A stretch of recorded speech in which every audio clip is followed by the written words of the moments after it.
Information-fueled. Opinion-driven. This is Nashville's Morning News with Dan Mandis.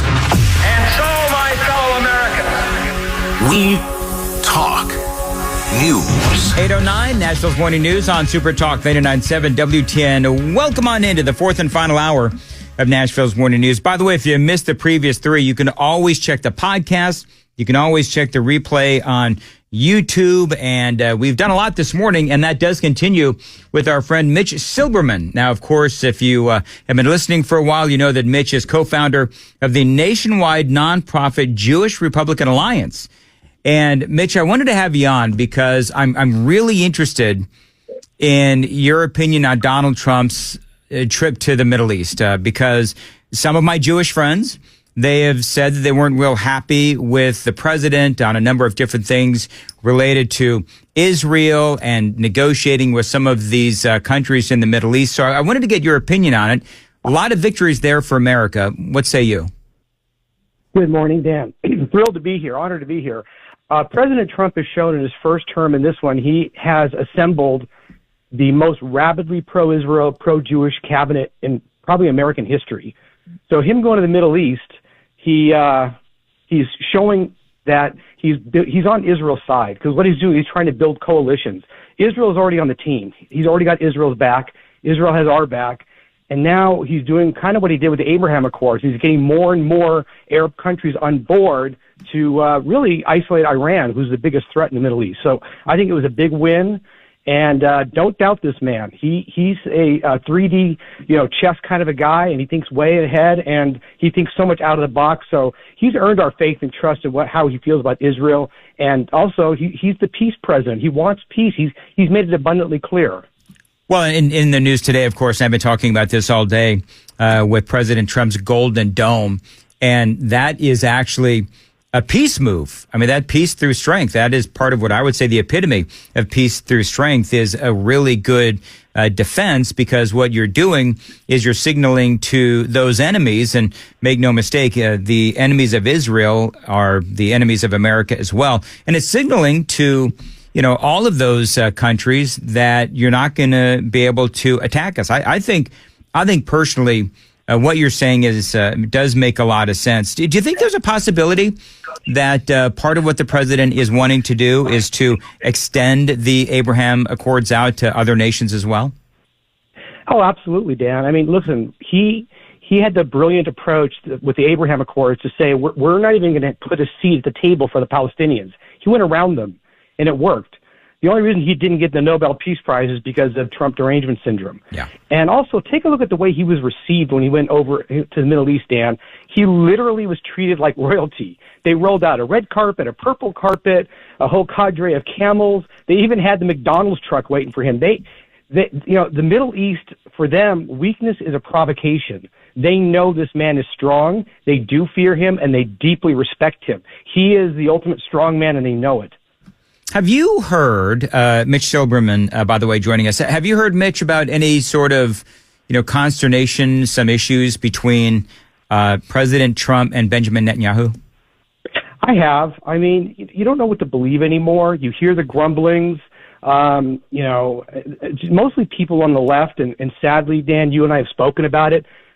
Probably far too large of a percentage of Jewish people are on the left. And any moment they have to take it out on President Trump and try to put daylight between him and Israel or Netanyahu, they'll take it. He has proven over and over and over again he has Israel's back. I mean, look what he's doing to college campuses. Basically, he's telling them flat out, no more anti-Semitism or you don't get a single dollar from us. I mean, he has put his foot down on anti-Semitism, on being pro-Israel. So you have to have faith that what he's doing is in Israel's best interest, the Middle East's best interest, and ultimately the United States' best interest as well. Mitch, in your other life, when you're not doing guest shots for me, you are a highfalutin financial guy. So you run in the circles of all of these, people that have graduated from places like Harvard and Yale and so forth. And so I'm sure that the people, the crowd that you run around with, I'm sure that they're very excited that the president is really doing whatever he can to put the screws to a university like Harvard, who does allow anti-Semitism to run rampant. And he wants to, take away some of their funding. He wants to take away their tax-exempt status and so forth. I will say that it's about darn time. Oh, absolutely. Where does it say in the Constitution that us hard-paying, taxpayers, hard-working taxpayers owe money to Harvard, which has, what was their endowment, $60 billion? Why on earth are we giving them even a penny? And they have a lot of temerity saying, you owe us this money, and how dare you put any controls or requests upon us? I mean, do you know any other situation in life where someone demands money and you have no say in what I do with this money, or you have no say in how I behave, but you owe me the money anyway? So, it is, I agree with you, it's long overdue.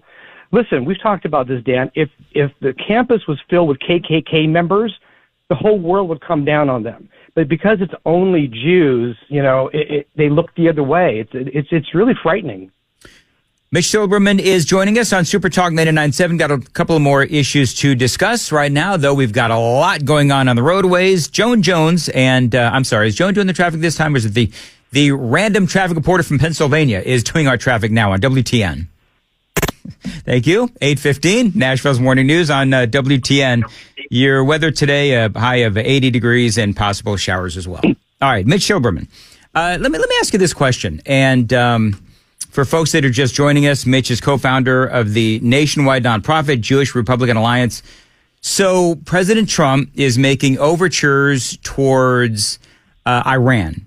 Now, I'm going to be honest with you, and I want to lead the witness, but this is a touchy one for me because I'm one of those you don't negotiate with terrorists kind of guys. I don't know if we can trust Iran, but President Trump wants to make a deal with Iran so that they won't have nuclear weapons. And nuclear weapons, of course, a proliferation. This is something that Iran has wanted for a long time. They've been working towards this. And President Trump, what he wants to do is come to an agreement with Iran so that they will stop their drive towards their acceleration towards nuclear weapons. I just don't know if we can trust Iran. Well, Dan, that's the key issue. We cannot trust Iran. The people of Iran apparently are wonderful people, very pro-America. It's the regime, the mullahs. They are not trustworthy. They have bloodlust. It's a death culture. How many presidents since Carter have tried everything they could with Iran? Trump is street smart. He is savvy. You're not going to pull one over on him.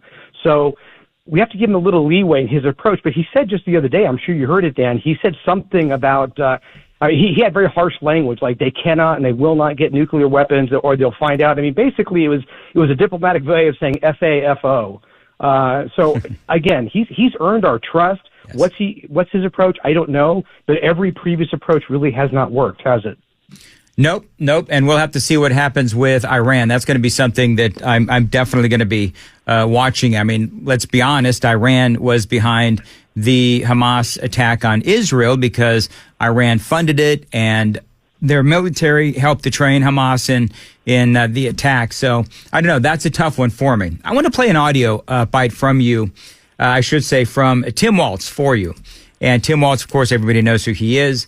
But he said this, and I got to tell you, it astonishes me that folks on the left are able to get away with these kinds of anti-Semitic comments. Listen. Every single day, the President of the United States finds new ways to trample rights and undermine the rule of law. Donald Trump's modern-day Gestapo is scooping folks up off the streets. They're in unmarked vans wearing masks, being shipped off to foreign torture dungeons. So you've got Tim Walz calling ICE and the Trump administration modern-day Gestapo. And I'm not Jewish, but I would see that is very anti-Semitic because the Gestapo was the force that rounded up the Jews so that they could be sent off to the concentration camps. So just like when you got these folks that called Donald Trump Hitler, you got Tim Walz calling ICE the Gestapo. And ultimately what they're doing is they're sanitizing the horrific things that Hitler and the Gestapo did by making these idiotic comparisons. It is anti-Semitic. It's atrocious, Dan. They say things without thinking them through. You're right. They trivialize the Holocaust. the way they rounded up German citizens who happened to be Jewish and sent them off. Here's the analogy I'll give you.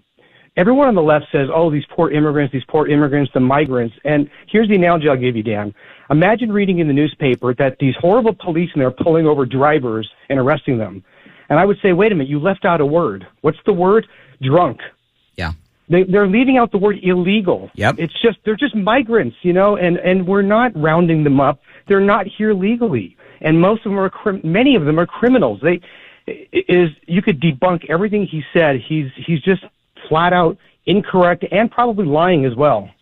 All right, Mitch, how can people get in touch with or get more information on your organization? So there's two. The website is www.jewishrepublicanalliance.org, not .com, but .org. Mm-hmm. Or on X, it's at my Jew Rep Alliance, Jew Rep Alliance, or jewishrepublicanalliance.org. All right, Mitch, always great to have you on, and great analysis and perspective. It is 8:20 on Nashville's Morning News on Super Talk 99.7. Hey, Joan. Yes, Dan.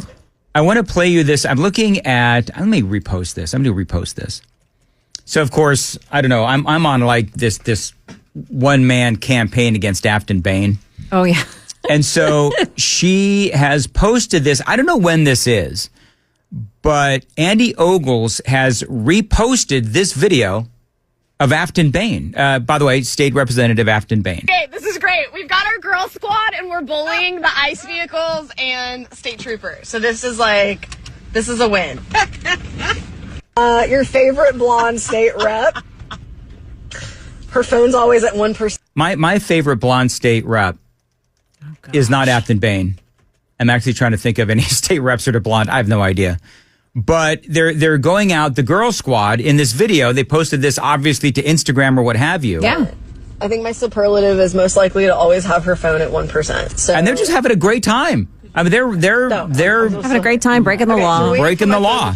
So now you have Andy Ogles, and he posted this. It looks like he posted this last night. This is Nashville State Representative Afton Bain. She just posted. Now, I don't know when she posted this. I have no idea, because I know that she's posted a lot of these videos. But Andy Ogles, of course, says she just posted a 15-minute video of her and a friend stalking the Tennessee Highway Patrol as they carried out official duties, openly admitting they were trying to stall law enforcement from stopping illegal aliens. He says, let's be clear. Again, this is Congressman Andy Ogles. Let's be clear. Freddie O'Connell is enabling Nashville liberals to actively obstruct ICE and law enforcement operations. He says this isn't just reckless, it is aiding and abetting. So, I don't know, is Andy going to go ahead and recommend that the feds investigate Afton Bain along with Freddie O'Connell? I hope he does. Yeah. Because I think that these two are, and I don't know who this other woman is in the video. Maybe that is Sandra Sepulveda. I really don't know, and I don't care. But they are aiding and abetting, and they are providing, what would be the cover for the illegal aliens, and trying to do whatever they can to help them escape ICE and the Tennessee Highway Patrol. So, and obviously they're having a great time doing it. And so this is a story that is going to go on. I wish we had Scott Sapicki on, right? Was that last week or this week? Whenever it is. We had last week. All right. Scott Sapicki, State Representative Scott Sapicki. He was on last week. And so what we talked about, what we spoke about was, okay, District Attorney Glenn Funk, we have for Nashville. We have Freddie O'Connell, Afton Bain, Sandra Sepulveda, and others, perhaps, within the state and city government. And they are inhibiting ICE, and they're trying to protect illegal aliens, which is a crime. And so then the question was, you remember this conversation, it's podcast. So then the question is, okay, so is Glenn Funk, of course, is he going to do anything about it because they are committing crimes and they're not upholding their oath of office? Glenn Funk isn't going to do anything, obviously, although we got to give him his time. So now the question is, should the state legislature step in and then give the Attorney General for the state of Tennessee, Jonathan Skrmetti, the room to go ahead and move into a district issue where if the local district attorney is not doing their job, then the Attorney General can step in if they get permission from the Tennessee state legislature. And I don't know where that stands, but we had Scott Sapicki on, and he was talking about just that. And about how, maybe the governor, maybe they need to call a special session so that they can give the Attorney General for the state of Tennessee, Jonathan Skrmetti, the permission to go after these folks. I really, really wish that they would. And Afton Bain is not my favorite blonde state lawmaker. Are you sure? I'm positive, but I can't name another blonde, Yeah. Yeah, whatever. All right, it's Joan Jones in the my favorite brunette traffic reporter on WTN and Morning Drive. I'm not a traffic reporter. Well, you are right now. Oh, you're not. We're not doing traffic. We're doing news. Dan. Come on, man. It's a Danurism. It's a Danurism. It's a Wednesday Danurism. Good Lord. No, you know what? You've been everywhere today. In fairness to me. Yeah. In fairness to me, we were talking about how bad the traffic was earlier, and it's on my mind. Yeah, and listen, it is pretty bad. When I have a Danurism, you just got to say, dadgummit, and move right along. All right, it is 8:25. Joan, what is happening? Well, we're tracking President Trump's big, beautiful bill debate, which is still ongoing with members of Congress this morning. And also the breaking news that a member of the U.S. House of Representatives has passed away. Those stories coming up here at 8:30 on Super Talk 99.7 WTN.